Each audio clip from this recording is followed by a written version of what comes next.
Whoever plants information on your mind has permission to harvest in it because they had access into it.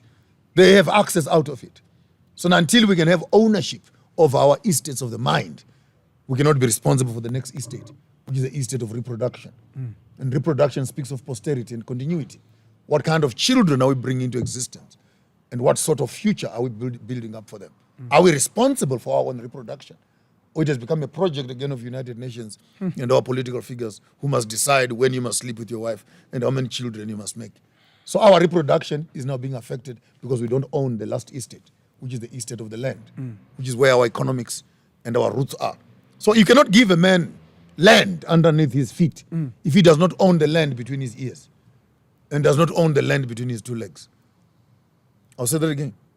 You can't give a man land underneath the ground if he does not own the land between his ears. between his ears. That's what Farmers of Thought is about. It's an institution. And he does not own the land between his legs. If you are given this land and you don't own the land above your head, What are you going to do with that land? Because everything that is exterior is started by what is in here, right? And what I love for me is they're recording these conversations. He's always online. yeah, Whether he's speaking to people in Nigeria, he's speaking to people in the diaspora community, he's speaking to Pan-Africanists, he's always online, whether he's on Facebook, he's on the internet. So somebody else can say, but you have to document it, you have to register it. But then you'll come and say, according to who? and by the way, when I started doing this program, I went on Facebook. Violent. Knowledge has been documented. Yes. It's just like the reason why we started this podcast. This is an educational platform. Bishop, we're meeting a lot of people who are saying, when I first started listening to you guys 6 months ago to the person that I'm becoming now, I can feel a difference happening in my life through just the content that I'm consuming, watching you guys produce. So for me, when I hear you say what you're saying about Farmers of Thought and seeing how active you are online, I'm happy that you are not only documenting, writing as many books as possible, you're going to one day, unfortunately, pass on empty. And that's what we want our leaders to do. Not only our leaders, but just people with knowledge. I would like for them to pass on with as much knowledge as possible poured into this world for future generations to learn from. The only problems that we'll have is obviously the censorship. But I really do think he's got a lot of content out there, and people like him should record content. Yes. I was trying to encourage our Dr. Lazulu Shaba even last week. He says, no, I don't want to open a Facebook account. No, I'm not those things. Man, I'm fine in my lecture room. Yeah. Ngiti, and then he even said his lectures are open to even the public.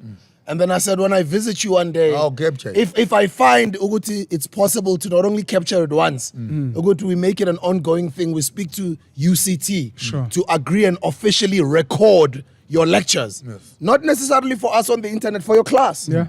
We record each and every lecture, we Then put it online. If that's good, let's go right ahead. So congratulations with Thank what you. you're doing, Thank you. documenting the truth. it's very And important. again, the informal, quote unquote, informal way of doing my kind of lectures is that you don't want someone to feel like they're in class. It already creates that. Yeah, it has to tension of be learning. organic. So it's once every 2 days, once every 3 days. I feel like you're doing also. You drop in a line, but it's shocking the number of PhD students we have produced from Farmers of Thought. It's shocking the number of papers that I've had to supervise and check behind closed doors. It's shocking the number of books I've had to edit and put a forward to from the Farmers of Thought. It's shocking the number of universities that are actually using my lectures in their mainstream classes. Is that not funny? It's beautiful. And I get a call from USA and someone says the teacher took your presentation on Facebook. Yeah. Beautiful. They actually put it on the board. Wow. And we were studying and we were asked to write a report as to what you're saying. Wow. And the other book I wrote entitled Going Places in the Spirit, University of Massachusetts ordered 15 copies for their library for the African Studies section. So when actually students are doing African Studies, they're actually going through my literature. Beautiful. So it's the fact that it is being done at a simpler, freer space doesn't mean that it's cheap. The bigger institutions out there are actually making money out of this. But I thought where my people are, that's where I belong. Even the poor person, Ongenamale invest in Cape Town. Yes. He has a right of sitting next to Maponga J and getting what the person at Harvard is studying on his screen out there. The decentralization of education. Education. That's it. What are indigenous knowledge systems? Indigenous knowledge systems are the blueprint of the past. Survival techniques, artistic crafts, medicines, and all.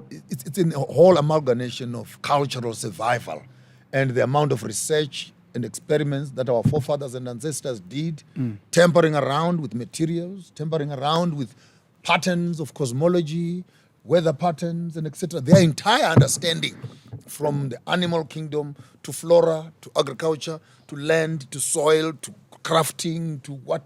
When you put all that information together, your university is too small to contain that amount of information. Yes. That when a woman is pregnant, another woman can wash her hands in some chemical, lie her down, and move her hands on top of and the baby, without being touched, will turn in the womb and infest the canal. Now that's science. Yes. That's science. It is best. Yes. That when chickens are fighting in the yard, and my grandfather says, "Yeah, get ready, some visitors are coming."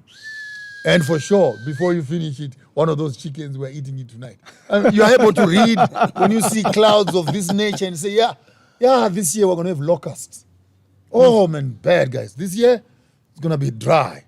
And they are able to interpret all these things by this way and the direction the wind is blowing and be able to tell that this animal is sick without putting a thermometer in it. By simply looking at the dung of a cow, they can tell whether this animal has eaten poison or stuff like that. Now, to me, that's knowledge that breathes with us constantly without even going to school to study. To be able to look at a paw of a lion in the bush and tell it passed by here 3 days ago and it went in this direction and it's actually sick. It has a broken leg because the nail is dragging on the small little things like that. I get excited.